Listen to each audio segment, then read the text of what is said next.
na sila naging kontento pa sa kanilang yaman sapagkat ang nais pa nila'y ubusin ang kaba ng bayan. Kaya hanggat hindi nababago ang sistema, hindi tayo titigil kahit magpasko. Walang papaskong masaya kung ang presidente mo ay bangag at inutil. Isama mo na ang mga walang hiyang kongresista na nandyan sa loob ng House of Representatives. Kaya ngayon, pakinggan po natin ang matagal na ring lumalaban sa katiwalian at pang-aapi ng administrasyong ito. Tagapagtanggol ng mga inaapi. Walang iba o hindi si Attorney Ferdinand Topacio.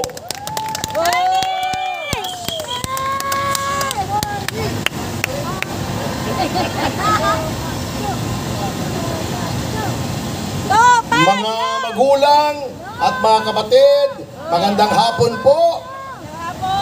Salamat sa iyong pagpapakilala na matagal na po tayong lumalaban sa katiwalian, sa anomalya, sa pagnanakaw, at nais ko pong sabihin sa inyo na sa aking paglaban, kahit kailan ay hindi po ko naging mag-isa sapagkat bukod kay Congressman Jing Paras, nasaan si Jing? Nag-CR yata? Nag-CR, oo. Medyo, ang tawag ay hindi na niya maaring i-ignore ang tawag ng kalikasan. Kasama ko rin, syempre, si Congressman Defensor, lahat ng narito, at syempre po, hindi po natakot, hindi umurong, hindi umatras, palaging pasulong ang mga opisyal at mga miyembro ng Citizens Crime Watch, mga kasama. Narito po sila mula sa iba't ibang mga lalawigan, ay dumayo pa po sila rito. May Laguna, may Batangas, tayo nga yung mga miyembro ng Citizens Crime Watch. At kumaway po kayo sa ating mga kapwa,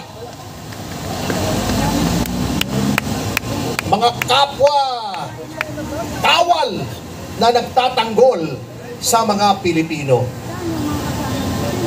Alam niyo po, nasabi na ng mga dating mga nagsalita, yung sa flood control, yung sa PDIC. Ngunit alam nyo, marami pa pong kalokohan itong gobyernong ito.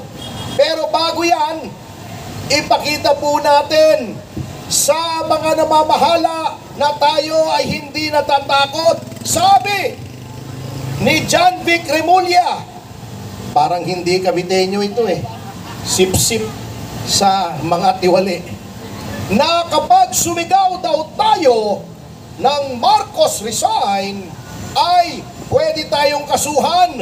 Natatakot ba kayo? Hindi! Sumigaw tayo! 1, 2, 3! Marcos resign! Marcos resign! Marcos resign! Marcos resign! Yan! Yan, Vic! Saksak mo sa bagang mo! Tama! Demanda mo kami lahat! Saan mo kami ilalagay na kulungan? Sige nga! Papakainin mo pa kami lahat! Etong si Ka Eric, ang lakas kumain nito! Sige nga! Pero hindi, matipid itong preso kasi nag-hunger strike Anyway, alam nyo, bukod sa mga katarantaduhang ginawa nito na nasabi na ng aking mga kasamahan, baka may nakakalimutan pa po tayo na dapat lagi nating gunatain. Unang-una po dyan, yung ginto. Tama! Ano bang problema ng mga Marcos at napakahilig sa ginto? Ano? Magnanakaw Yung Golden Buddha, ninakaw nila kay Rojas. Hindi na alam ng mga bata ito, yung Golden Buddha. I-google nyo na lamang. Bago meron pang Yamashita Gold daw. Metaliano Gold. Pero ang totoong gold na ninakaw, yung gold reserves po natin sa Bangko Sentral ng Pilipinas. Alam nyo po ba, noong nung panahon ng pandemya at yung mga sumusunod na taon na ang lahat hindi lang halos lahat ng Bangko Sentral ng lahat ng bansa ay nagho-hoard, nagtatago, nag-iipon ng ginto. Alam nyo ba ang pinagbebenta ng pamahalang ito? Ang ginto ng Bangko Sentral ng Pilipinas? 27 tons, 27 tonelada, mahigit kumulang ang ibinenta. Bakit daw ibinenta na nangatuwiran pa? Kasi daw, maganda ang presyo noon. Tutubo ang pamahalaan kung magbebenta ng ginto. Ang masasabi ko sa kanila, ikwento nyo sa pagong. Kasi, nung binenta nila, yung presyo, tingnan nyo, huwag kayong maniwala sa akin, baka binobola ko kayo eh. I-fact check nyo sa internet. Yung presyo ng pinagbentahan nila, tumaas ang presyo ng ginto. Hindi bumababa. Ginto yan eh. That's the best, that's the safest investment. Oh, habang tumatagal. Alam nyo ba kung magkano ang nalugi sa gobyerno dahil nagbenta sila ng ginto? Mga 2-3 taong nakaraan. Kontra sa presyo ngayon, nalugi ang ating gobyerno ng 200 bilyon. 200 bilyong piso.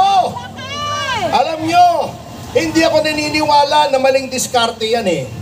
Knowing this government, may kumita dyan. Hindi gagalaw itong gobyernong ito nang walang kita.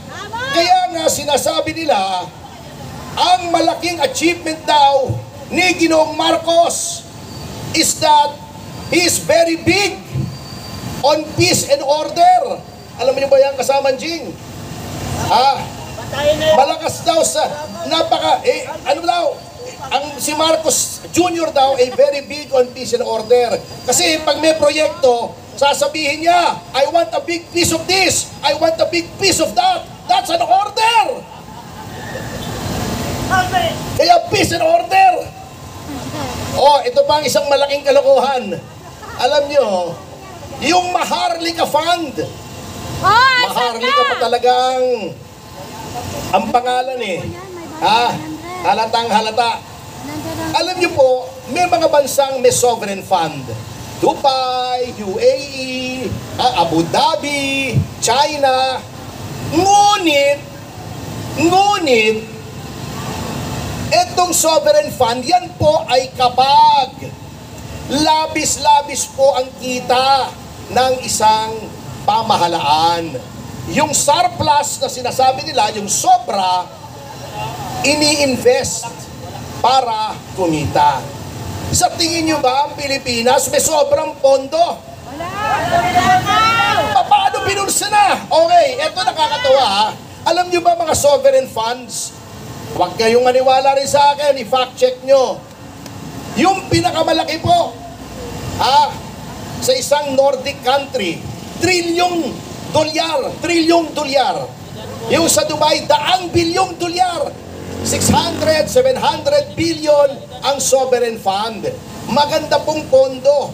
Alam nyo ba kung magkano lamang ang sovereign fund natin sa US dollars? Nakakahiya partner, Barya. $2.26 billion lang. Kulelat halos tayo sa sovereign fund. Anong ibig sabihin? Maliit kung sovereign fund, malaki kung sa kitahan. Because that is 100. Yung $2.26 billion, malaki po yon sa pesos.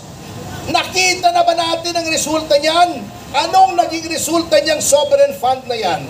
Yun. Yung bata nila, sinuweldohan nila ng 2 milyon isang buwan. Yung pangulo pa lang ng Maharlika Fund. Yung iba pang tauhan, yung opisina pa. Ngayon, sinasabi na wala naman nangyayari. Anong ginawa sa sovereign fund? In-invest sa bansa lang. Worse, kinuha pa sa mga government banks, sa land bank, sa Coco Bank, na dapat pinauutang sa mga magsasaka, sa mga maliliit na negosyante, ginalagay sa Maharlika Fund yung bilyon-bilyon na sila ang nagmamanage. O, buti na nga, may mga pumiyok. Kukunin pa ba yung sa SSS at sa GSIS? Hindi nakuha. Akalain niyo yun, pati pensyon ng pribadong sektor at ng gobyerno, yung mga empleyado ng gobyerno, gusto pang kurakutin. Buti may pumiyok. Yan pong dalawang yan ay hindi natin dapat malimutan kasi kasama sa flood control, nakikita niyo na po ang trend ng gobyernong ito na lahat ng kilos kailangan may kita, may kurakot, di ba? Grabe. Oo, kaya nga sabi, yung karamihan daw ng mga kongresista, mga kasamahan ni Jing at ni Mike, nag-iba na. Di ba si Gibo, naging Maltese. Di ba yung Maltese, aso yun? May aso akong Maltese eh. May visa siya. Alam nyo, nag-iba na daw ng, nasyonalidad. Nasyonalidad. Mga Canadian, Kanadito, Canadian. Tama! Ay nako. Huwag na natin pong kalilimutan bukod sa flood control, lahat ng anomalya nandiyan na. At yung ginagawa sa flood control, tama yung mga kasamahan namin, ay pinagtatakpan lang, niloloko lang tayo, minomoro-moro lang tayo. Yung ICI, wala yan! Tama! Meron pa namang independent commission, laging buntot. Yung alter ego ng presidente, si Vince Dizon. Tama! Paano naging independent yan? Meron bang independent commission ang hihiram ng piskal sa DOJ? Niloloko lang tayo! Paano naging independent yan? Ang problema po, dahil hawak nila ang ninakaw nila, bilyon-bilyon, hundreds of billions, ginagamit po nila yan para mabili ang katapatan ng mga sektor ng ating lipunan para hindi maging widespread, kinokontrol ang media, tinatakot tayo, lahat sinusubukan nilang bilhin. Kaya bilang pagtatapos po, para sa akin, sa ngayon pero alam nyo, huwag tayong tumigil kahit mga ganitong mga maliliit na mga pagtitipon ay papalaki po ng papalaki yan. Hayaan nyo lang, magtyaga lang tayong ipaliwanag sa ating mga kababayan ang nangyayari. Ngunit sa ngayon, ipasa Diyos na lang natin yan mga kasama. Nasa ba si Victor? Victor? Victor? Kunin mo nga yung ating tarpaulin dito at dito ka. At aanyayahan ko na lamang po kayong manalangin muna at iangat na lang natin sa Panginoong Diyos ang katarungan na nais nating makamtan sa pamamagitan ng panalangin na galing po sa Biblia. Ito po ay galing sa Biblia. Ito po ay hindi po kami nagsabi. Salmo 109. Mamamatay na sana siya agad. At ibigay na lang sa iba. Ito po ay Matungkol.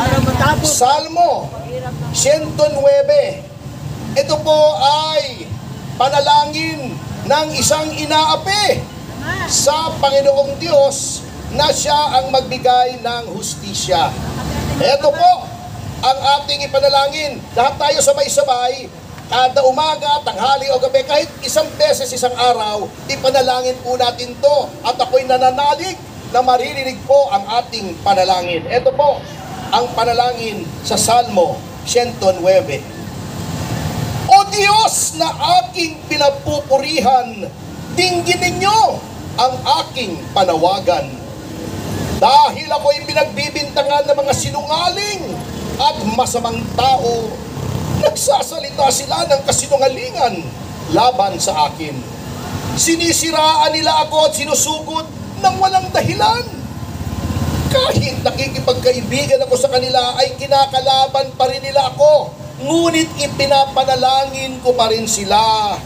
Sa kabutihang ginagawa ko sa kanila, masama ang iginaganti nila. At sa aking pag-ibig, ibinabalik nila'y galit. Sinasabi nila, maghanap tayo ng masamang tao na kakalaban sa kanya. at magsampa ng kaso sa hukuman laban sa kanya. At kapag hinatulan na siya, lumabas sana na siya ay may kasalanan at ituring di na kasalanan ang kanyang mga panalangin. Mamatay na sana siya agad at ibigay na lang sa iba ang katungkulan niya. At nang maulila ang kanyang mga anak at mabiyuda ang kanyang asawa, Amen. maging palaboy sana at mamalimos ang kanyang mga anak at palayasin sila kahit na sa kanilang ginibang tahanan. Amen. Kunin sana ng kanyang pinagkakautangan ng kanyang mga ari-arian at agawin ng dayuhan ang kanyang pinaghirapan. Amen. Wala sanang maawa sa kanya at sa mga naulila niyang mga anak kapag namatay na siya. Mamatay sana ang kanyang mga angkan Amen. upang sila'y makalimutan na ng susunod na salinlahi. Amen. Huwag sanang patawarin at kalimutan ng Panginoon ang mga kasalanan ng kanyang mga magulang at mga ninuno at lubusan na sana silang makalimutan sa mundo. Hindi po ako nagsasabi niyan, hindi tayo nagsasabi niyan. Yan ang hilingin natin sa Panginoon upang tayo ay magkaroon ng katarungan. Maraming salamat po. God bless the Philippines. Mabuhay po kayo at lahat ng ugat sa inyong katawan. Maraming salamat po, Attorney Ferdinand Topacio. Ngayon naman po ay may entertainment tayo maya-maya lamang.